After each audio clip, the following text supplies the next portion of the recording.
You ask Tiger to solve. This deals with linear equations with one unknown. The final result is x equals 2.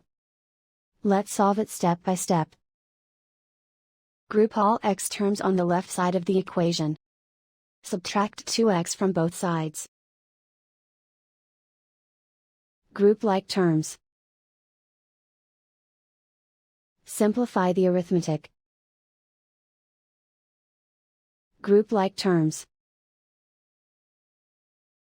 Simplify the arithmetic. Group all constants on the right side of the equation. Add 19 to both sides. Simplify the arithmetic.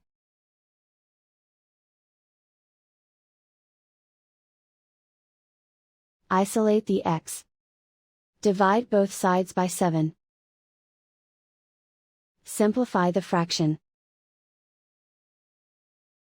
Find the greatest common factor of the numerator and denominator. Factor out and cancel the greatest common factor. And so the final result is x equals 2.